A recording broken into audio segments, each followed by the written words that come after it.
Welcome back to Maula cognition. ഇന്ന് മൗല കോഗ്നിഷനിലേക്ക് എല്ലാവർക്കും സ്വാഗതം. നമ്മൾ ഇന്ന് ചർച്ച ചെയ്യാൻ ഉദ്ദേശിക്കുന്ന ഒരു വിഷയം പരിശുദ്ധ മറിയത്തിൻ്റെ മഹത്വവും ഉന്നതിയും,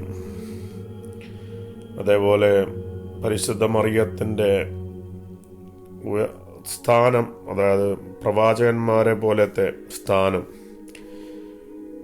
കൊണ്ട് അനുഗ്രഹിക്കപ്പെട്ട പരിശുദ്ധ മാതാവ്, ക്രിസ്തുവിൻ്റെ മാതാവായിട്ടുള്ള നമ്മുടെ പരിശുദ്ധ ഏറ്റവും പ്രിയപ്പെട്ട നമ്മുടെ പരിശുദ്ധ മറിയം, ആ മറിയത്തിൻ്റെ ഔന്നിധ്യങ്ങളെ തിരസ്കരിച്ചുകൊണ്ട് പെന്തക്കോസ്റ്റുകാരായാലും മുസ്ലിങ്ങളായാലും അവരവരുടെ തന്നെ പാസ്റ്റർമാരെയും അല്ലെങ്കിൽ ഷെയ്ഖുമാരെയും ആരാധിക്കുന്നു, ബഹുമാനിക്കുന്നു, അതേപോലെ മധ്യസ്ഥ പ്രാർത്ഥന നടത്തുന്നു. പക്ഷെ ആരെങ്കിലും പരിശുദ്ധ മറിയത്തിനോട് മധ്യസ്ഥ പ്രാർത്ഥനയോ, മലയാളത്തിൽ മുസ്ലിങ്ങളുടെ ഭാഷയിൽ ഇസ്തിഗാസ, തവസ്സുൽ, അതേപോലെ ഷഫാത്ത്, അതായത് മധ്യസ്ഥ പ്രാർത്ഥനയ്ക്ക് ഷഫാത്ത്, തവസ്സുൽ എന്നൊക്കെയാണ് ഇസ്ലാം പറയുന്നത്. അപ്പം അത്തരം പ്രാർത്ഥനകൾ നടത്തുന്ന കത്തോലിക്കരെയും പ്രൊട്ടസ്റ്റന്റുകാരെയൊക്കെ വിഗ്രഹാരാധകരായി ചിത്രീകരിക്കാനുള്ള ചില പെന്തക്കോസ്റ്റ് പ്രൊട്ടസ്റ്റന്റ് സഭകളുടെ ആ ഒരു ഹാലിളക്കം, അതായത് ഈ ഇമ്പൾസീവ് ക്യാരക്ടർ, അതായത് വൈകാരിക പ്രതികരണ സ്വഭാവം, അത് മൗല കോഗ്നിഷൻ ഇവിടെ തുറന്നു കാട്ടുകയാണ്. അപ്പം നമ്മുടെ പ്രമേയം വാഴ്ത്തപ്പെട്ടവളും മഹത്വപ്പെട്ടവളുമായ പരിശുദ്ധ കന്യാമറിയം.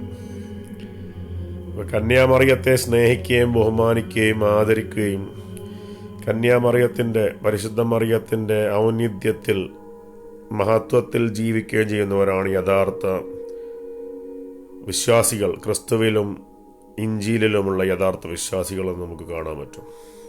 അപ്പം നമ്മുടെ വിഷയം അതിലേക്ക് കടക്കാം. പരിശുദ്ധ മറിയം ആധിപത്യം നൽകപ്പെട്ടവളാണ്. ഖുർആനിൽ 3-ാം അധ്യായത്തിൽ പരിശുദ്ധ മറിയത്തിൻ്റെയും മറിയത്തിൻ്റെ കുടുംബത്തിൻ്റെയും മൊത്തം മഹത്വപ്പെടുത്തലാണ് നടന്നിരിക്കുന്നത്. അത് പക്ഷേ മുസ്ലിങ്ങളായിട്ടുള്ള ആളുകൾ, സൂഫികളായാലും സുന്നികളായാലും, അവരവരുടെ നാട്ടിൻപുറത്തുള്ള ഏതെങ്കിലും ഒരു ഔലിയ, ആണായാലും പുരുഷനായാലും സ്ത്രീ ആയാലും, ഒരു ഔലിയനെ ആരാധിച്ച് ബഹുമാനിച്ച് മുന്നോട്ട് പോകുന്നു. ആരെങ്കിലും കന്യാമറിയത്തിലേക്കോ ക്രിസ്തുവിലേക്കോ മധ്യസ്ഥ പ്രാർത്ഥനക്കും അവരുടെ മദത്, അവരുടെ സഹായം തേടിക്കൊണ്ട് മുന്നോട്ട് പോയാൽ അവരെ അധിക്ഷേപിക്കുന്ന രംഗമാണ് നമ്മൾ കാണുന്നത്. പക്ഷേ ഖുർആനിൽ 3-ാം അധ്യായം 26-ാം വചനത്തിൽ പറയുക, അള്ളാഹുവിൻ്റെ, അതായത് ആധിപത്യത്തിൻ്റെ ഉടമസ്ഥനായ അള്ളാഹുവെ, നീ ഉദ്ദേശിക്കുന്നവർക്ക് നീ ആധിപത്യം നൽകുന്നു, നീ ഉദ്ദേശിച്ചവരിൽ നിന്ന് നീ ആധിപത്യം എടുത്തു കളയുകയും ചെയ്യുന്നു, നീ ഉദ്ദേശിക്കുന്നവർക്ക് നീ പ്രതാപം നൽകുന്നു, നീ ഉദ്ദേശിച്ചവർക്ക് നീ നിന്ദ്യത വരുത്തുകയും ചെയ്യുന്നു, നിന്റെ കൈവശം അത്രയും നന്മയുള്ള, നിശ്ചയമായി നീ എല്ലാ കാര്യത്തിലും കൈവുള്ളതാണ്. അപ്പം അള്ളാഹു ആധിപത്യം നൽകിയ ആളാണ് ആര്? ആലിമ്രാൻ്റെ കുടുംബം. ഖുർആൻ 3-ാം അധ്യായം 33-ാം വചനം പറയുന്നു, തീർച്ചയായും ആദമിനെയും നൂഹിനെയും ഇബ്രാഹിം കുടുംബത്തിൽ നിന്ന് ഇസ്ഹാക്കും ജേക്കബും യാക്കൂബുമായി ഇമ്രാൻ കുടുംബത്തെയും അള്ളാഹു ലോകരിൽ ഉത്കൃഷ്ടരാക്കി അള്ളാഹു തിരഞ്ഞെടുത്തിരിക്കുന്നു. അപ്പോൾ ലോകരിൽ ഉത്കൃഷ്ടരാക്കി തിരഞ്ഞെടുത്താരാണ്? ഇമ്രാനാണ്. അതായത് ക്രിസ്തുവും മിശിഹായും മിശിഹായുടെ മാതാവും യോഹന്നാൻ, ജോൺ ബാപ്റ്റിസ്റ്റും അദ്ദേഹത്തിൻ്റെ ബന്ധുക്കൾ, അവരുടെ ബന്ധുക്കൾ, റിലേറ്റീവ്സ്, മാതാവ്, പിതാവ്, ഇവരെല്ലാവരുമാണ്. Zachariah, Elizabeth, saint Anne, saint Mary,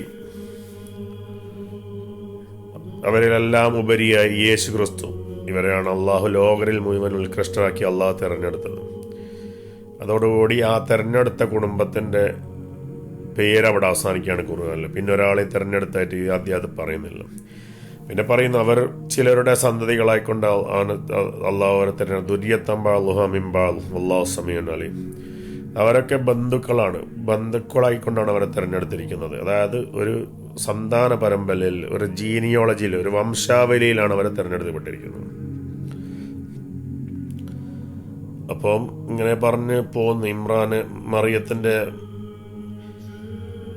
മഹത്വം ഖുർആനിൽ ഇങ്ങനെ പറയുന്നു, അവളുടെ രക്ഷിതാവളെ നല്ല നിലയിൽ സ്വീകരിക്കുകയും നല്ല നിലയിൽ വളർത്തിക്കൊണ്ടുവരികയും അവളുടെ സംരക്ഷണ ചുമതല അവൻ സക്കരിയയെ ഏൽപ്പിക്കുകയും ചെയ്തു. മിർഹറാബ് എന്നറിയുന്നത് മദ്ബഹ എന്നറിയും ക്രിസ്ത്യാനികൾ, ഓർത്തഡോക്സ് സഭക്കാർ. അവളുടെ അടുക്കൽ സക്കരിയ കടന്നു ചെന്നുമ്പോൾ എല്ലാം അവളുടെ അടുക്കൽ എന്തെങ്കിലും ആഹാരം കണ്ടെത്തുമായിരുന്നു. അദ്ദേഹം ചോദിച്ചു, മറിയമേ, നിനക്ക് എവിടെ നിന്നാണ് ഇത് കിട്ടിയത്? അവൾ മറുപടി പറഞ്ഞു, അത് അള്ളാഹുവിൽ നിന്ന് ലഭിക്കുന്നതാകുന്നു. തീർച്ചയായും അള്ളാഹു താൻ ഉദ്ദേശിക്കുന്നവർക്ക് കണക്ക് നോക്കാതെ നൽകുന്നു. അപ്പൊ സക്കരിയ അവിടെ വെച്ച് പ്രാർത്ഥിക്കുകയാണ് അള്ളാഹുവിനോട്. അതായത് സക്കരിയ എന്ന് പറഞ്ഞാൽ ഇസ്ലാമിക പ്രവാചകനാണ്, നബിയാണ് അലൈഹിസ്സലാം എന്ന് പറയണം. അപ്പം മറിയമിന്റെ മഖാമിൽ നിന്നാണ് സക്കരിയ അള്ളാഹിനോട് ദ്വാരിക്കുന്നത്, അള്ളാഹുവിനോട് പ്രാർത്ഥിക്കുന്നത്, ദൈവത്തിനോട്. കാരണം സക്കരിയ അത്ഭുതപ്പെട്ടു. അതായത് പ്രവാചകനായ സക്കരിയനേക്കാൾ ഉന്നതമായ സ്ഥാനമാണ് കന്യാമറിയത്തിനുള്ളതെന്നാണ് ഖുർആനിൽ വ്യക്തമായ തെളിവ്. അപ്പം സക്കരിയ പ്രാർത്ഥിക്കുകയാണ്, എനിക്കൊരു ഉത്തമ സന്താനത്തെ നൽകണേ, തീർച്ചയായും നീ കേൾക്കുന്നവനാണല്ലോ. അങ്ങനെ അദ്ദേഹം പ്രാർത്ഥിച്ചുകൊണ്ട് നിൽക്കും. മലക്കുകൾ അദ്ദേഹം വിളിച്ചുകൊണ്ട് പറഞ്ഞു, യഹിയ, അതായത് ജോൺ ബാപ്റ്റിസ്റ്റ് എന്ന കുട്ടിയെ പറ്റി അള്ളാഹ് നിനക്ക് സന്തോഷവാർത്ത നൽകിക്കുന്നു. അള്ളാഹുവിൽ നിന്നുള്ളൊരു വചനത്തെ ശരിവെക്കുന്നവന് നേതാവും ആത്മനിയന്ത്രണമുള്ളവനും സദ്വൃത്തരിൽപ്പെട്ട ഒരു പ്രവാചകനുമായിരിക്കും അവൻ. അപ്പോൾ നമ്മളിത് മനസ്സിലാക്കണം. അതായത് മറിയമിന്റെ മധ്യസ്ഥതയിലാണ് സക്കരിയ അവിടെ പ്രാർത്ഥിക്കുന്നത്. അപ്പോഴാണ് എന്ത് ചെയ്യുന്നത്? ദൈവത്തിന്റെ മലക്കുകളിൽ നിന്ന് ഉടനെ തന്നെ സഹായവും മറുപടിയും ദൈവം കൊടുക്കുന്നത്. അത് മറിയമിന്റെ മധ്യസ്ഥ പ്രാർത്ഥനയുടെ ശക്തിയാണ് അവിടെ സൂചിപ്പിക്കുന്നത്. അതുകൊണ്ടാണ് കത്തോലിക്കരെ ഓർത്തഡോക്സുകാരെ നമ്മൾ ബഹുമാനിക്കുന്നതും. കാരണം അവർ സത്യത്തോടടുത്തവരാണ്. ഖുർആനിൽ പറഞ്ഞതാരാണ്? ക്രിസ്ത്യാനികൾ എന്ന് പറയുന്നവരാണ് മുസ്ലിങ്ങളോടടുത്തവർ. കാരണം അവരിൽ സന്യാസി വര്യന്മാരും പുരോഹിതന്മാരുമുണ്ട്. അവർ അഹങ്കാരികളും അതേപോലെ നാട്യക്കാരുമല്ല. അതായത് നാട്യം ചെയ്യുന്നവരല്ല, അഭിനയിക്കുന്നവരല്ല, കാപട്യമുള്ളവരല്ല എന്നൊക്കെ ഖുർആനിൽ പറഞ്ഞു കാണാൻ പറ്റും. അപ്പം കുറേ പുതിയ പുതിയ സഭകൾ ഇറങ്ങിയിട്ടുണ്ട്. അവർക്ക് നേരം വെളുത്തിട്ടില്ല. അവർ മൊത്തം ഈ അക്കാദമിക യോഗ്യതകളുടെ അടിസ്ഥാനത്തിൽ അവിടെയും ഇവിടെയും പോയി ഓരോ ഡിഗ്രിയും ഡോക്ടറേറ്റും നേടിയിട്ട് യഹൂദന്മാരൊക്കെ പഠിപ്പിച്ച വിഷയങ്ങളും അതേപോലെ ആത്മീയത തൊട്ടു തീണ്ടിയിട്ടില്ലാത്ത സംഘടനക്കാരുടെയും അധ്യാപകരുടെയും അടുക്കൽ പോയി ബൈബിൾ കോഴ്സുകളും തിയോളജി കോഴ്സുകളും പഠിച്ച് അവർ പാസ്റ്റർമാരായി ചമഞ്ഞ് ചർച്ചുകളിൽ കുഴപ്പങ്ങൾ സൃഷ്ടിക്കുകയാണ്. മുസ്ലിങ്ങളും ക്രിസ്ത്യാനികളുടെ ഇടയിൽ കുഴപ്പങ്ങൾ സൃഷ്ടിക്കുകയാണ്. അപ്പം സക്കരിയ അവിടുന്ന് പ്രാർത്ഥിക്കുകയാണ് വീണ്ടും, എൻ്റെ ഭാര്യ വന്ധ്യയാണ്, എനിക്ക് വാർദ്ധക്യമായി. അപ്പോൾ അള്ളാഹു പറയാണ്, അങ്ങനെ തന്നെയാകുന്നു, അള്ളാഹു താൻ ഉദ്ദേശിക്കുന്നത് ചെയ്യുന്നു. അപ്പോൾ സക്കരിയ പറയുകയാണ് മറിയമിനോട്, അതായത് മലക്കുകൾ മറിയത്തിനോട് പറയുകയാണ്. അതായത് മലക്കുകൾ വരെ നേരിട്ട് മറിയത്തിനോട് സംസാരിക്കുകയാണ് അവിടെ. മറിയമേ, തീർച്ചയായും അള്ളാഹു നിന്നെ പ്രത്യേകം തിരഞ്ഞെടുക്കുകയും നിനക്ക് പരിശുദ്ധി നൽകുകയും ലോകത്തുള്ള സ്ത്രീകളിൽ വെച്ച് ഉത്കൃഷ്ടയായി നിന്നെ തിരഞ്ഞെടുക്കുകയും ചെയ്തിരിക്കുന്നു. മറിയമേ, നിന്റെ രക്ഷിതാവിനോട് നീ ഭയഭക്തി കാണിക്കുകയും സാഷ്ടാംഗം ചെയ്യുകയും തല കുനിക്കുന്നവരോടൊപ്പം തല കുനിക്കുകയും ചെയ്യുക.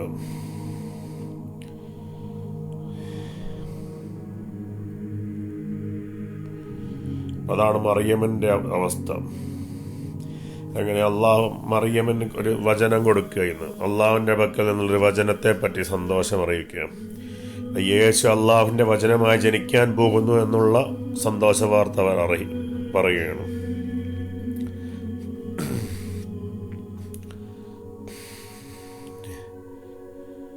അപ്പം പിന്നെ സംസാരിക്കുന്നത് ക്രിസ്തുവിൻ്റെ വരവിനെ കുറിച്ചാണ്. ക്രിസ്തു ഇവിടെ പ്രബോധനം ചെയ്യുന്ന കാര്യങ്ങൾ. ക്രിസ്തു പറഞ്ഞ പിതാവിനെ ആരാധിക്കുക. യോഹന്നാന്റെ സുവിശേഷം 4-ാം അധ്യായം 23-ാം വചനം 24-ാം വചനം നിങ്ങൾക്ക് കാണാൻ പറ്റും. 17-ാം അധ്യായം 3-ാം വചനം അവിടെയൊക്കെ നിങ്ങൾക്ക് കാണാൻ പറ്റും. അതേപോലെ ലോർഡ്സ് പ്രയർ, അത് നിങ്ങൾക്ക് വായിക്കാൻ പറ്റും. പരിശുദ്ധനായ സ്വർഗസ്ഥനായ പിതാവേ, അങ്ങയുടെ നാമം മഹത്വപ്പെടട്ടെ എന്ന് ക്രിസ്തു പ്രാർത്ഥിച്ച് പഠിപ്പിച്ചു കൊടുത്ത പ്രാർത്ഥന.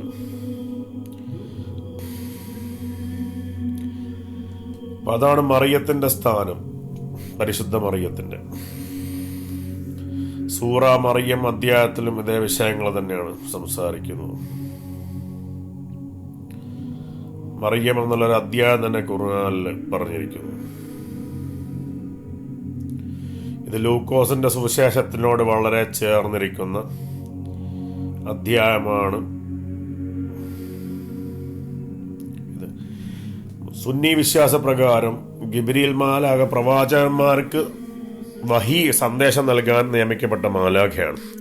ആ മാലാഖ യഹിയ എന്നുള്ള, അതായത് സക്കരിയ എന്നുള്ള പ്രവാചകൻ അവിടെ ഉണ്ടായിട്ടും നേരിട്ട് മറിയത്തിനോടാണ് ഈ വെളിപാട് നൽകാൻ കടന്നു വരുന്നത്. ഇത് സൂചിക്കുന്നത് പ്രവാചകന്മാരുടെ ആ സ്ഥാനം, ആ ഒരു സ്ഥാനത്തിന് മുകളിൽ ദൈവത്തിൻ്റെ അനുഗ്രഹവും സ്ഥാനവും നൽകപ്പെട്ട ആളാണ് പരിശുദ്ധ മറിയം. കാരണം എന്താണ്? മിശിഹായുടെ, ദൈവത്തിൻ്റെ വചനവും ആത്മാവുമായ മിശിഹായുടെ മാതാവ് ആണ് മറിയം. അതുകൊണ്ടാണ് മറിയത്തിന് ആ സ്ഥാനം ലഭിക്കുന്നത്.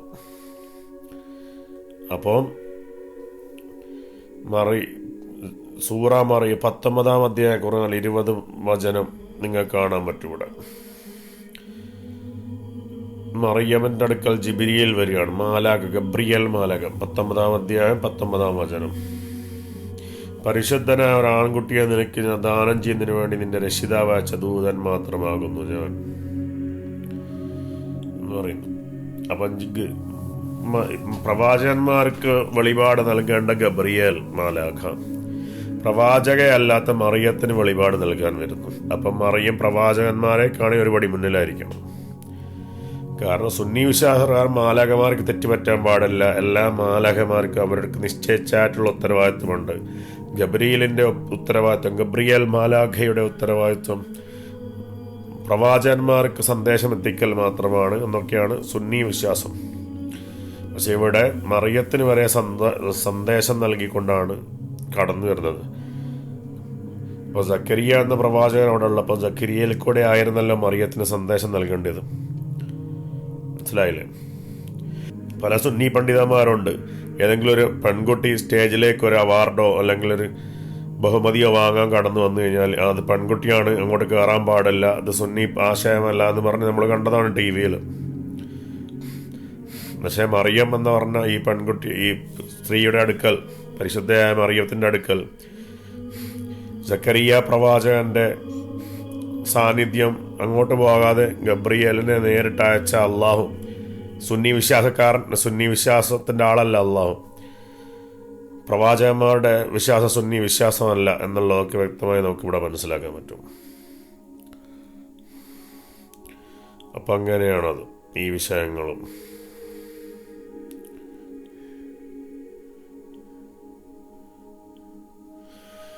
പരിശുദ്ധാത്മാവ് വരും എന്നാണ് പറഞ്ഞത് ലൂക്കോസിന്റെ സുവിശേഷത്തിൽ, ഗബ്രിയേൽ മാലാഖ പറഞ്ഞത്. അപ്പം ഗബ്രിയേലും പരിശുദ്ധാത്മാവും രണ്ടുപേരാണ്. ലൂക്കോസിന്റെ സുവിശേഷം ഇവിടെ 1-ാം അധ്യായം ഇതേ കാര്യമാണ് ഖുർആനിൽ അവിടെ പറഞ്ഞത്.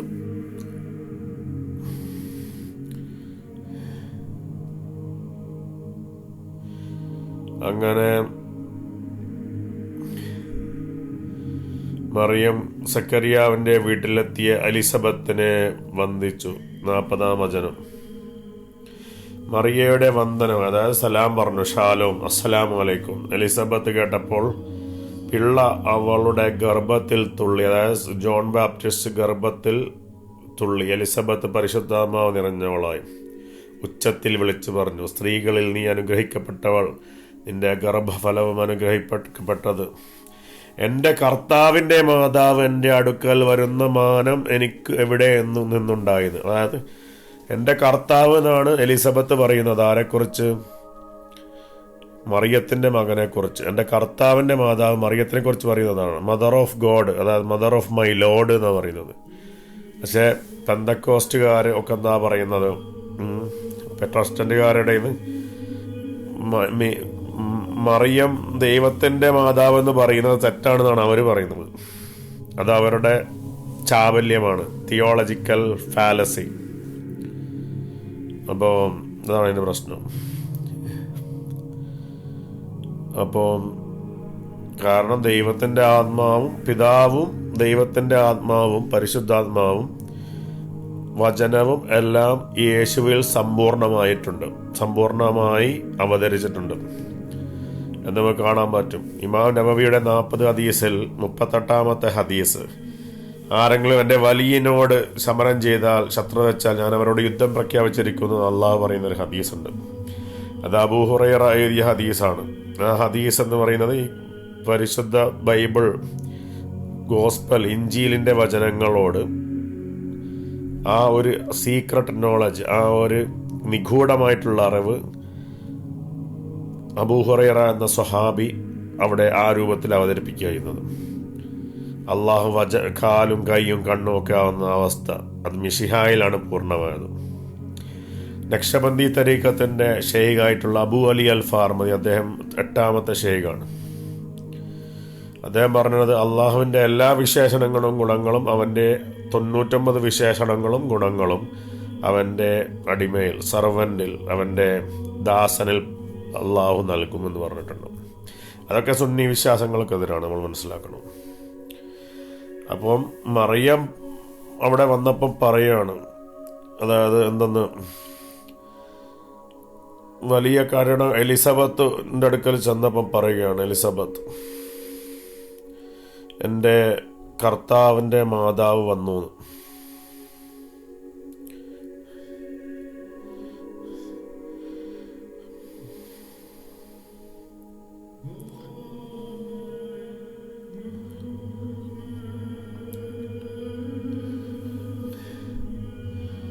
ഈ വചനങ്ങൾ ലൂക്കോസിന്റെ സുവിശേഷം 1-ാം അധ്യായം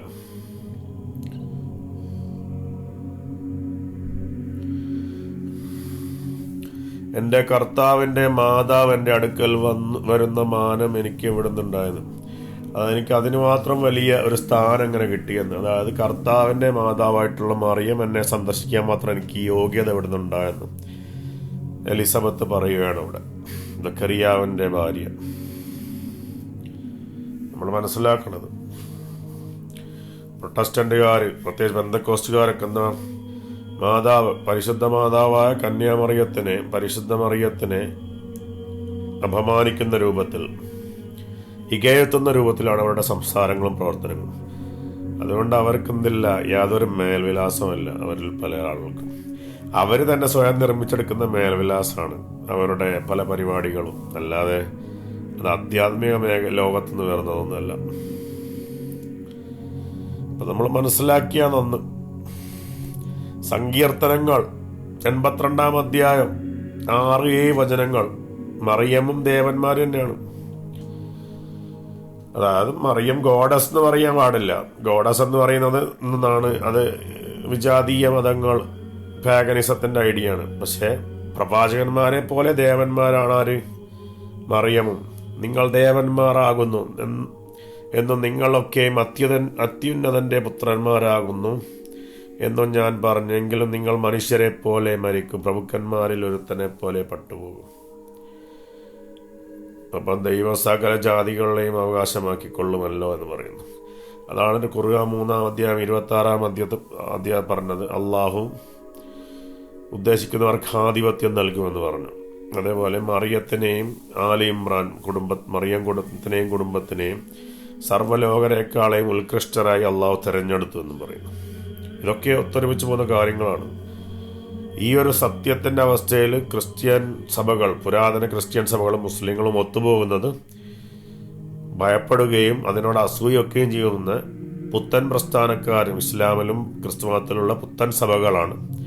കുഴപ്പങ്ങളുണ്ടാക്കിയിട്ട് കലക്കുവെള്ളത്തിൽ മീൻ പിടിക്കാൻ ഇസ്ലാം ക്രിസ്തുമത വിദ്വേഷം പരസ്പരം ഇറക്കി വിട്ടുകൊണ്ട് കുഴപ്പങ്ങൾ ഉണ്ടാക്കുന്നത്. ഡിവൈഡ് ആൻഡ് റൂൾ, ഭിന്നിപ്പിച്ച് ഭരിക്കുക അല്ലെങ്കിൽ ഭിന്നിപ്പിച്ച് നേടുക എന്നുള്ള ആ ഒരു തത്വം കൊളോണിയൽ ഭരണകാലത്ത് ബ്രിട്ടൻ ലോകത്ത് നടപ്പാക്കിയ അതേ പരിപാടി പുതിയ സഭകളുടെ പാസ്റ്റർമാരൊന്ന് പരീക്ഷിച്ച് നോക്കുകയാണ്, യൂട്യൂബും സോഷ്യൽ മീഡിയയും വഴി.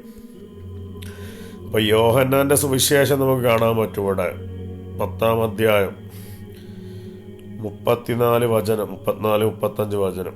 യേശു പറഞ്ഞു, നിങ്ങൾ ദേവന്മാരാകുന്നു എന്ന് ഞാൻ പറഞ്ഞു എന്ന് നിങ്ങളുടെ ന്യായപ്രമാണത്തിൽ എഴുതിയിരിക്കുന്നില്ലയോ? ദൈവത്തിന്റെ അരുളപ്പാടുണ്ടായിട്ടുള്ളവർ ദേവന്മാർ എന്ന് പറഞ്ഞു എങ്കിൽ തിരുവചനത്തിന് നീക്കം വന്ന് കൂടായില്ലല്ലോ. അപ്പം ദൈവത്തിന്റെ അരുളപ്പാടുള്ള ആരാണ്? മഹദിയാണ്, പരിശുദ്ധ മറിയം. അപ്പോൾ പരിശുദ്ധ മറിയത്തിനെ നിങ്ങൾ ഈ പൊട്ടൻ പെന്തക്കോസ്റ്റുകാർ എങ്ങനെ കാണണം? മറിയത്തിന് പ്രവാചകന്മാരെ ദാവൂദിനെയും മോശയെയും ഒക്കെ കാണുന്നത് പോലെ അതേ ബഹുമാനത്തോടും ആദരവോടും സ്ഥാനത്തോടും നിങ്ങൾ കാണണം എന്നാണ് ഇതിൽ പറഞ്ഞിരിക്കുന്നത്. 12 അപ്പോസ്തലന്മാരെ കാണുന്നതിലും മഹത്വത്തോടുകൂടി നിങ്ങൾ കന്യാമറിയത്തിനെ കാണണം.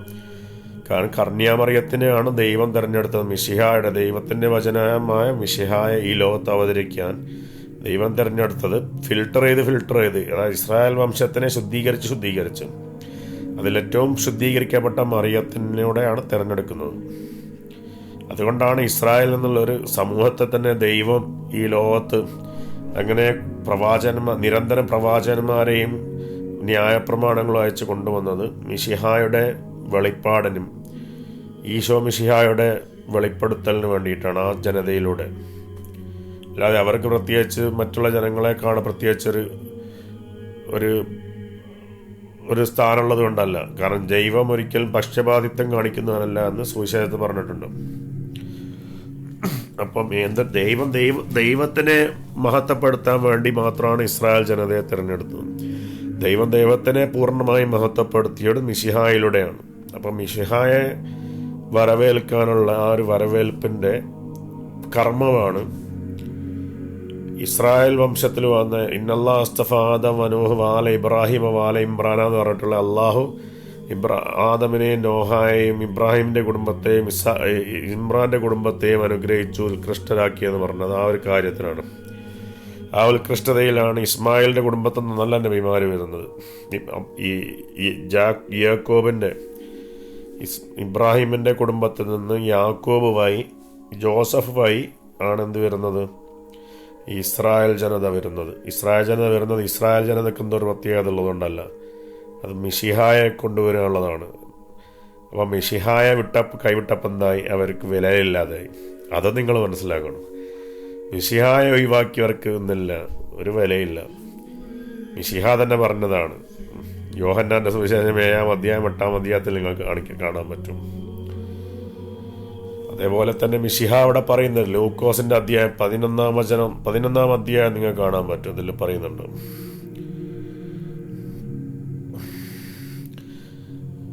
ആബേലിന്റെ രക്തം തുടങ്ങി യാഗപീഠത്തിന് ആലയത്തിന് നടുവിൽ വെച്ച് പട്ടുപോയ സഖറിയാവിന്റെ രക്തം വരെ ലോകസ്ഥാപനം മുതൽ ചൊരിഞ്ഞിരിക്കുന്ന സകല പ്രവാചകന്മാരുടെ രക്തം ഈ തലമുറയോട് ചോദിപ്പാൻ ഇടവരേണ്ടതിന് തന്നെ അതെ, ഈ തലമുറയോട് അത് ചോദിക്കുമെന്ന് ഞാൻ നിങ്ങളോട് പറയുന്നു. നിങ്ങൾ പരിജ്ഞാനത്തിന്റെ താക്കോൽ എടുത്തു കളഞ്ഞു, നിങ്ങൾ തന്നെ കടന്നില്ല, കടക്കുന്നവരെ തടുത്തും കളഞ്ഞു. അവർ പല്ല് കടിക്കുകയും കരയുകയും ചെയ്യുമെന്ന് മിശിഹാ തിരിച്ചു വരുമ്പം പറയും, ഞങ്ങളത് ചെയ്തു, ഞങ്ങൾ അവിടുത്തെ നാമത്തിൽ ഇത് ചെയ്തു എന്ന് പറയും. അപ്പോൾ നിങ്ങൾ എന്നിൽ നിന്നും വിട്ടുപോകുവിൻ, നിങ്ങളെക്കുറിച്ച് ഞാനൊന്നും അറിഞ്ഞിട്ടേ ഇല്ല, നിങ്ങളെനിക്ക് അറിയുകയില്ല എന്ന് പറഞ്ഞ് മിശിഹാന്തി അവരെ പുറന്തള്ളുമ്പം പല്ലുകടിയും കരച്ചിലും ഉണ്ടാവും. When you see Abraham, Isaac, Jacob and all the prophets in the kingdom of God, you yourself thrown out. അതേപോലെ മത്തായിയുടെ സുവിശേഷം 21-ാം അധ്യായം 43-ാം വചനവും നിങ്ങൾക്ക് വായിച്ചു നോക്കാം. അപ്പം അതാണ് മറിയത്തിൻ്റെ സ്ഥാനം, അതാണ് മിശിഹായുടെ സ്ഥാനം. അത് ഖുർആനും മിശിഹായെയും മറിയത്തിനെയും മഹത്വപ്പെടുത്തിയിട്ടുണ്ട്. അപ്പോസ്തലന്മാരെ മൊത്തം മഹത്വപ്പെടുത്തിയിട്ടുണ്ട്. അവരെ മഹത്വപ്പെടുത്താതെ അവരെ ഇകഴ്ത്തുന്നത് ആരാണ്? പെന്തക്കോസ്ത് സഭകളും ചില പ്രൊട്ടസ്റ്റന്റ് സഭകളുമാണ്. അത് അവർക്ക് മനസ്സിലാകാത്തത് അവരുടെ കുഴപ്പമാണ്. അപ്പോൾ ഇതാണ് നമ്മൾ പറഞ്ഞു വന്നത്. മുസ്ലിങ്ങൾ പല ക്രിസ്ത്യൻ സഭകളെ കാണുകയും പാരമ്പര്യ ക്രിസ്ത്യൻ സഭകളോട് അടുത്തവരാണ്. ഖുർആനിൽ തന്നെ പറഞ്ഞതാണത്. പക്ഷെ പിന്നീട് മുസ്ലിം ലോകത്തും ക്രൈസ്തവ ലോകത്തും എന്താ സംഭവിച്ചത്? അവർ പരസ്പരം അടുക്കുന്നതിന് പകരം മുസ്ലിങ്ങളോ ആദർശപരമായിട്ടും വിശ്വാസപരമായിട്ടും യഹൂദന്മാരും അടുക്കാൻ തുടങ്ങി. ക്രിസ്ത്യാനികളിൽ പുതിയതായി തുടങ്ങിയ സഭകളൊക്കെ എന്ത് ചെയ്തു? സയണിസ്റ്റ് ക്രിസ്ത്യാനികളായി. അതായത് ജയണിസം യഹൂദ ആശയങ്ങളോട് ആദർശങ്ങളോട് അടുക്കാൻ തുടങ്ങി. ഖുർആനിൽ പറയുന്നത് എങ്ങനെയാണ്? ജനങ്ങളിൽ സത്യവിശ്വാസികളോട് ഏറ്റവും ശത്രുതയുള്ള യഹൂദരും ബഹുദൈവ ആരാധകരുമാണ്. ഇത് അറേബ്യൻ രാജ്യത്തുള്ള ആളുകളെ കുറിച്ചാണ് പറയുന്നത്. അതേപോലെ ഇന്ത്യയിലൊക്കെ ഉള്ള ഹിന്ദുക്കളൊക്കെ മുസ്ലിങ്ങളൊക്കെ അടുപ്പുള്ളവരാണ്. ഹിന്ദു മതത്തിൻ്റെ ഒക്കെ അടിസ്ഥാന തത്വം തന്നെ ഏകദൈവ വിശ്വാസം തന്നെയാണ്. വേദങ്ങളും ഉപനിഷത്തുകളൊക്കെ വായിച്ചാൽ മനസ്സിലാവും. ഞങ്ങൾ ക്രിസ്ത്യാനികളാകുന്നു എന്ന് പറഞ്ഞവരാണ് ജനങ്ങളിൽ വെച്ച് മുസ്ലിങ്ങളോട് സത്യവിശ്വാസികളോട് ഏറ്റവും അടുത്ത സൗഹൃദമുള്ളവരെന്നും നിനക്ക് കാണാം. അവരിൽ മതപണ്ഡിതന്മാരും സന്യാസികളും ഉണ്ടെന്നുള്ളതും അവർ അഹംഭാവം നടക്കുന്നില്ല എന്നതുമാണ് അതിന് കാരണം. പക്ഷേ സന്യാസികളുള്ളവരാണ് മുസ്ലിങ്ങളോട് അടുത്തത്. അപ്പം മുസ്ലിങ്ങളും അതേപോലെ സന്യാസികളും പണ്ഡിതന്മാരും ഉണ്ടാവണ്ടേ. സൂഫികളും ഷെയ്ഖുമാരൊക്കെ ഉള്ള ഇസ്ലാമിനാണ് അവിടെ ഉദ്ദേശിച്ചത്. ബൈബിൾ ഉദ്ദേശിച്ച ക്രിസ്ത്യാനികൾ, സന്യാസികളും മതപണ്ഡിതരുള്ളവർ ഓർത്തഡോക്സ് സഭക്കാരും കാത്തോലിക്ക സഭക്കാരുമാണ്. Eastern Catholic, Syrian Eastern Orthodox, അതേപോലെ ബൈസാൻഡിയൻ ഓർത്തഡോക്സ്, ഇവരൊക്കെയാണ് അടുത്തവർ. പക്ഷേ ഇന്നത്തെ സംഭവം എന്താണ്? ഇന്ന് മുസ്ലിങ്ങൾ കൂടുതൽ അടുത്തവരാണ്. മുസ്ലിങ്ങൾ ചിന്തിക്കുന്നവരാണ് യഹൂദരാണ് ഞങ്ങളോട് കൂടുതൽ അടുത്ത് വരുന്നതാണ്. ക്രിസ്ത്യാനികൾ ചിന്തിക്കുന്നത് എന്താണ്? പുതിയ സഭക്കാർ യഹൂദരാണ് ഞങ്ങളോട് കൂടുതൽ അടുത്ത് വരുന്നത്. കാരണം അതൊരു ഡിസപ്ഷനാണ്. അതായത് അന്ത്യനാളിൻ്റെ അവസാന യുഗത്തിൻ്റെ ഒരു വീഴ്ചയാണത്. അത് അവർക്ക് മനസ്സിലാവായിട്ടാണ്. അപ്പം അങ്ങനെ ഒരു ഇതിലേക്കാണ് നീങ്ങുന്നത് മുസ്ലിം ലോകവും ക്രിസ്ത്യൻ ലോകവും. അവരിലും പരിവർത്തനങ്ങൾ വന്നുകൊണ്ടിരിക്കുകയാണ്. അതായത് കൂടുതൽ പ്രോ ജ്യൂയിഷ് ആയിക്കൊണ്ടിരിക്കുകയാണ് അവർ. അപ്പോൾ അത് നമുക്ക് അവരുടെ പല മേഖലകളും പ്രതിഫലിക്കുന്നത് കാണാൻ പറ്റും. സന്യാസി വര്യന്മാരെന്ന് പറയുന്നത് മങ്സ് എന്ന് പറയുന്നത് മൊണാസ്റ്ററികളിൽ താമസിക്കുന്ന ആളുകൾക്കാണ്. ക്രിസ്തു മതത്തിൽ സന്യാസം സ്വീകരിക്കുന്ന ആളുകൾ. അതേപോലെ ഈ യഹൂദ മതത്തിനോട് ചാഞ്ഞു നിൽക്കുന്ന മുസ്ലിം വിശ്വാസ സഭകൾ, പുത്തൻ സഭകൾ ഇസ്ലാമിൽ പറയുന്നത് എന്തെന്നാണ്? ഇസ്ലാമിൽ പൗരോഹിത്യമില്ല, ഇസ്ലാമിൽ സന്യാസമല്ല, അതൊക്കെ വേറെ ആശയമെന്നാണ് പറയുന്നത്. പക്ഷെ അതുള്ളവരാണ് മുസ്ലിങ്ങളോട് കൂടുതൽ അടുത്ത് വരുന്നതാണ് ഖുർആനിൽ പറഞ്ഞിരിക്കുന്നത്. അപ്പോൾ അതാണ് ഇന്നത്തെ മതങ്ങളുടെ അവസ്ഥ. പരിതാപകരമായ തകർച്ചയിലാണ് മതങ്ങൾ. ഈവൻ കത്തോലിക്ക ഓർത്തഡോക്സ് സഭക്കാരെ വരെ വലയിട്ട് പിടിച്ചുകൊണ്ടിരിക്കുകയാണ്. പുതിയ നുണകൾ പ്രചരിപ്പിച്ചുകൊണ്ടും തെറ്റായി ബൈബിളിനെ വ്യാഖ്യാനിച്ചുകൊണ്ടും ഈ പുത്തൻ പ്രസ്ഥാനക്കാരായിട്ടുള്ള പല പെന്തക്കോസ്റ്റ് പ്രൊട്ടസ്റ്റന്റ് സഭകളും കുത്തിത്തിരിപ്പുണ്ടായിക്കൊണ്ടിരിക്കുകയാണ് ഈ പല സഭകളിലും. അതിൻ്റെ ഒരു ഭാഗമാണ് ഇസ്ലാം ഭയവും ഇസ്ലാം ഭീതിയും മുസ്ലിം ഭയവും ഒക്കെ സൃഷ്ടിച്ചുകൊണ്ട് കലക്കുവെള്ളത്തിൽ മീൻ പിടിക്കാനുള്ള ചില സഭകളുടെ ത്വര. അതായത് കേരളത്തിലൊക്കെ നടക്കുന്ന ഇപ്പോൾ അതാണ്. ഈ ഒരു കൊമോഷൻ, ഈ ഒരു വൈകാരികമായിട്ടുള്ള വെറുപ്പും വെറിയും എതിർപ്പും ഒക്കെ പ്രചരിപ്പിച്ചുകൊണ്ട് ഈ കത്തോലിക്ക ഓർത്തഡോക്സ് സഭകളെ ഉള്ളിൽ നിന്ന് തന്നെ ഞങ്ങൾ നിങ്ങളെ സംരക്ഷിക്കുന്നവരാണ്, മുസ്ലിങ്ങളാണ് ശത്രുക്കൾ എന്ന് പറഞ്ഞ് ഉള്ളിൽ നിന്ന് തന്നെ, അതായത് ഇപ്പോൾ ക്യാൻസർ പോലെ അതല്ലെങ്കിൽ കുഷ്ഠം പോലെ തിന്നു തീർക്കാനുള്ള ഒരു നിഗൂഢ ശ്രമം ഈ പല സഭകളും പുത്തൻ സഭകളും നടത്തുന്നുണ്ട്. അത് ശ്രദ്ധിക്കേണ്ട കാര്യമാണ്. അപ്പോൾ മുസ്ലിങ്ങളും ഭയങ്കര പരാജയത്തിലാണ്. കന്യാമറിയത്തിനെ മഹത്വപ്പെടുത്തുന്നതിലും ക്രിസ്തുവിനെ മഹത്വപ്പെടുത്തുന്നതിലും മുസ്ലിം ലോകം ഭയങ്കര പരാജയത്തിലാണ്. മുസ്ലിം ലോകം ഏതെങ്കിലും ഇറാഖിലോ കുവൈത്തിലോ സിറിയയിലുള്ള ഏതെങ്കിലും ഷെയ്ഖിൻ്റെ മക്ബറകൾ മഹത്വപ്പെടുത്തുന്നതിലും, അതേപോലെ കേരളത്തിലൊക്കെ ഉള്ള ഔലിയാക്കൾ എന്ന് പറയുന്ന ഈ മഹത്തുക്കളുടെ ദർഗകളും സ്ഥലങ്ങളൊക്കെ മഹത്വപ്പെടുത്തുന്നതിലും അവരോട് പ്രാർത്ഥിക്കുന്നതിലും അവരോട് സഹായാഭ്യർത്ഥന നേടുന്നതിലൊക്കെയാണ് മുസ്ലിം ലോകവും വല്ലാതെ ധൃതി കാണിക്കുന്നത്. അല്ലാതെ അവർ കന്യാമറിയത്തിലേക്കോ ക്രിസ്തുവിലേക്കോ തിരിയുന്നില്ല സഹാഭ്യർത്ഥനവും പ്രാർത്ഥനയും മധ്യസ്ഥത്തിനൊന്നും. കാരണം അത് അവരുടെ പരാജയമാണ്. അത് അവരുടെ മതത്തിലെ വൈകല്യമാണ്, അവരുടെ വിശ്വാസത്തിലുള്ള വൈകല്യമാണ്. കന്യാമറിയമേ രക്ഷിക്കണേന്ന് പറഞ്ഞു കഴിഞ്ഞാൽ അവരെന്നെ തുറച്ചു നോക്കും. കാരണം പറയാം ക്രിസ്ത്യാനിയായോ അങ്ങ് ഷിർക്കാണ് ചെയ്യുന്നത്. അതേസമയത്ത് മുഹിയുദ്ദീൻ ഷേഖെ രക്ഷിക്കണേ, ബദരീങ്ങളെ രക്ഷിക്കണേ എന്ന് ഞാൻ പറഞ്ഞു കഴിഞ്ഞാൽ അവരൊരു കൂസലുമില്ലാതെ അത് കേൾക്കും. അതല്ലെങ്കിൽ ഇമാം അലി രക്ഷിക്കണേ, ഇമാം അലി എന്നെ സഹായിക്കണേ എന്ന് പറഞ്ഞു കഴിഞ്ഞാൽ അവർക്ക് പ്രശ്നമല്ല. ബദരീങ്ങളെ എന്നെ സഹായിക്കണേ എന്ന് പറഞ്ഞാൽ പ്രശ്നമല്ല. മുനമ്പത്ത് ബീബി എന്നെ നോക്കണേ, CM വലിയുള്ള എന്നെ രക്ഷിക്കണേ, കോഴിക്കോട് മടവൂരുള്ള CM വലിയുള്ള എന്നെ രക്ഷിക്കണേ എന്ന് പറഞ്ഞാൽ കുഴപ്പമില്ല. അതല്ലെങ്കിൽ നമ്മുടെ തിരുവനന്തപുരത്തുള്ള ഭീമാപ്പള്ളിയിലുള്ള ബീവിയോ ഔലിയോ രക്ഷിക്കണേ എന്ന് പറഞ്ഞാൽ കുഴപ്പമില്ല. അതായത് ഞാനൊരു മുസ്ലിമായ ഞാൻ പുറത്തിറങ്ങി കന്യാമറിയമേ, അവിടുത്തെ ദൈവത്താൽ വാഴ്ത്തപ്പെട്ടവളെ എനിക്ക് വേണ്ടി പ്രാർത്ഥിക്കണമേ, ഇപ്പോഴും എൻ്റെ മരണസമയത്തും എന്നെ നോക്കണേ, എനിക്ക് സഹായം നൽകണേ എന്ന് പറഞ്ഞു കഴിഞ്ഞാൽ അന്നേരം മൊയ്ലിയാക്കന്മാരും മൊല്ലാക്കന്മാരും വാളെടുത്തുറങ്ങും, പറയും ഇതെന്താ ഇസ്ലാം എന്ന് പുറത്തു വയ്ക്കുക, ഇവനിതപ്പം ക്രിസ്ത്യാനി ആയിട്ടുണ്ട്, ഇവനെ നമുക്ക് ബഹിഷ്കരിക്കണം, ഇവനെ നമുക്ക് മഹലിൽ നിന്ന് പുറത്താക്കണം എന്നൊക്കെ പറഞ്ഞ് ഈ തമ്മാടികൾ എന്ത് ചെയ്യും? മൗലാക്കോഗ്നിഷനെ ഇസ്ലാം എന്ന് പുറത്താക്കാൻ എല്ലാ കളിയും കളിക്കും. ഇവരുടെ വിചാരം വരെ ഉപ്പുപ്പമാരുണ്ടാക്കി വെച്ച സാധനം ഇസ്ലാം എന്ന് ഇവർക്ക് കലക്കി കുടിക്കാനും. അപ്പം ഇങ്ങനെയൊക്കെയുള്ള കുറേ വിഷയങ്ങളുണ്ട്. മതം എന്ന് പറയുന്നത് ഈ ഡിസ്യൂണിറ്റി, എതിർപ്പോ ഇതൊന്നുമല്ല, സ്നേഹിക്കാനാണ് ക്രിസ്തു പറഞ്ഞത്. നിങ്ങൾ നിങ്ങളെപ്പോലെ നിങ്ങൾ അയൽക്കാരനെ സ്നേഹിക്കുക, ആരാണ് അയൽക്കാരെന്നുള്ളത് ഈ ലൂക്കോസിൻ്റെ സുവിശേഷത്തിൽ പറയുന്നുണ്ട്. സമാരിറ്റനെ കുറിച്ച് പറയുന്ന സ്ഥലത്ത് പറയുന്നുണ്ട്. ലൂക്കോസിൻ്റെ സുവിശേഷത്തിൽ പറയുന്നുണ്ട്. അപ്പം അയൽവാസിയെയും ശത്രുവിനെയും വരെ സ്നേഹിക്കാൻ പഠിപ്പിക്കുന്ന സുവിശേഷം. നിനക്ക് ഇഷ്ടപ്പെടുന്നതൊക്കെ നിന്റെ സഹോദരന് ഇഷ്ടപ്പെടുന്നു പറയുന്ന ഹദീസുകൾ. അപ്പം അങ്ങനെയുള്ള തലങ്ങളുണ്ട് വിശ്വാസത്തിന്.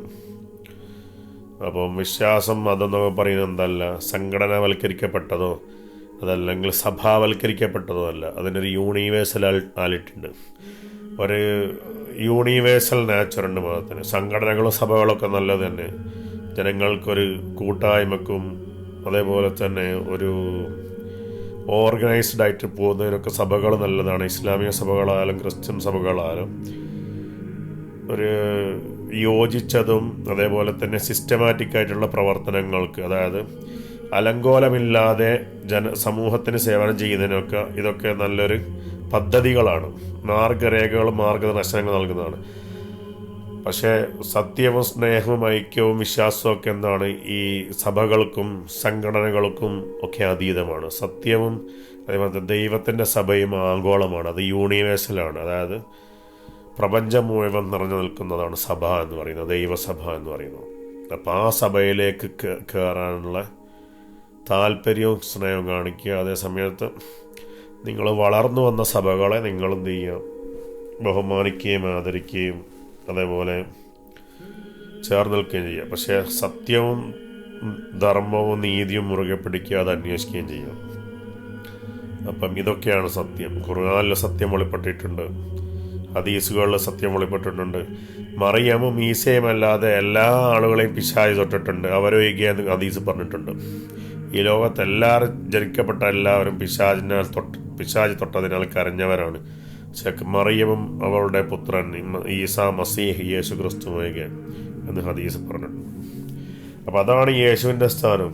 ഈ ഹദീസ് തന്നെ പറഞ്ഞിട്ടുണ്ട്, മുഹമ്മദ് നബിക്ക് സിഹിർ ബാധിച്ചെന്ന്. അതായത് ഒരാൾ മാരണം ചെയ്ത് മുഹമ്മദ് നബിയുടെ മേൽ സിഹിർ ബാധിക്കുകയും, അതായത് ബ്ലാക്ക് മാജിക്ക്, മാരണം, അതായത് മാജിക്ക് അത് ചെയ്തുകൊണ്ട് മുഹമ്മദ് നബിക്ക് ധാരാളം പ്രശ്നങ്ങളുണ്ടായെന്ന് പറയുന്നുണ്ട്. പക്ഷെ അങ്ങനെയൊന്നും സംഭവിക്കാത്ത ആളാണ് ക്രിസ്തുവും ക്രിസ്തുവിൻ്റെ പരിശുദ്ധയായ കന്യാമറിയം, മദർ, ഉമ്മ. അപ്പോൾ ഉമ്മ തന്നെയാണ് മുസ്ലിങ്ങളെ ഭാഷ മാത്രമല്ല ഉമ്മ എന്നുള്ളത്. അതിപ്പോൾ അറബിയിൽ കന്യാമറിയത്തിനെ സ്തുതിക്കുന്ന ഈ സോങ്സ്, അതായത് അഗ്നി പാർത്തേരി എന്ന് പറഞ്ഞിട്ടൊരു പാട്ടുണ്ട്, നല്ല രസമുള്ള സോങ്ങാണ് അത്. അറബിയുള്ള അദ്റാഹുയ ഉമ്മൽ ഇല, ഉമ്മ എന്നാണ് പറയുന്നത്. ഉമ്മുൽ ഇല, mother of load, mother of God എന്ന് പറയുന്നുണ്ട്.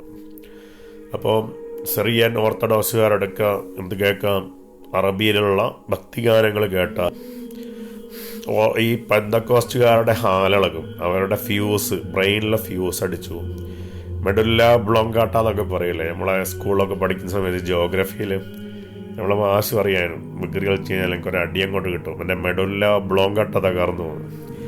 ബ്ലോങ്കട്ട എന്ന് പറയുന്നത് നമ്മളെ ഈ മരക്കട്ട അതല്ലെങ്കിൽ ഈ മൺകട്ട എന്നൊക്കെ പറയില്ല, അതേപോലെ ഒരു സാധനമാണ് തലയിലുള്ള. അപ്പം പല മിഷനറി പെന്തക്കോസ്റ്റൽ പുത്തൻ പ്രസ്ഥാന മിഷനറിക്കാരുടെ എന്ത് ചെയ്യും, പല മെഡുല്ല ബ്ലോങ്കട്ടകളും തകരുന്ന അവസ്ഥയിലാണ് ഈ ഇപ്പം കിടക്കുന്നത്. മൗല കോഗ്നിഷനെ കുത്തിപ്പോയി കൊണ്ടുവന്ന ഇവർ തന്നെയാണ്, ഇവരുടെ വിവരക്കേടാണ്. അപ്പം വിവരമില്ലായ്മ കൂടുന്ന സമയത്ത് പരിത്രാണായ സാധൂന വിനാശായ ചതുഷ്കൃതം ധർമ്മ സംസ്ഥാപനാർത്ഥായ സംഭവാമി യുഗേ യുഗേ എന്നാണ് പറഞ്ഞിരിക്കുന്നത്. അപ്പം മൗല കോഗ്നിഷൻ ഇങ്ങനെ അവതരിച്ചു കൊണ്ടിരിക്കും. പല പുന്നക്കന്മാരും പന്നക്കന്മാരും കംസന്മാരും ഈ ഭൂമിയിൽ വന്ന് പ്രശ്നം ഉണ്ടാക്കുമ്പോൾ മൗല കോഗ്നിഷൻ ഇങ്ങനെ അവതരിച്ചു കൊണ്ടിരിക്കും. മൗല കോഗ്നിഷൻ അങ്ങനെ ഒരു പ്രത്യേകത ഉണ്ട്. മൗല കോഗ്നിഷനെ കുറിച്ച് കൂടുതൽ അറിയണമെങ്കിൽ ആധ്യാത്മിക ലോകങ്ങളിൽ വളരെ പ്രഗത്ഭരായിട്ടുള്ള ആധ്യാത്മിക വിഷയങ്ങൾ അങ്ങനത്തെ ആളുകളോട് ചോദിച്ചാൽ മതി. അപ്പം ശരി, എല്ലാ കള്ളപ്രസ്ഥാനക്കാർക്കും ഗുഡ് നൈറ്റ്, സ്വീറ്റ് ഡ്രീംസ്.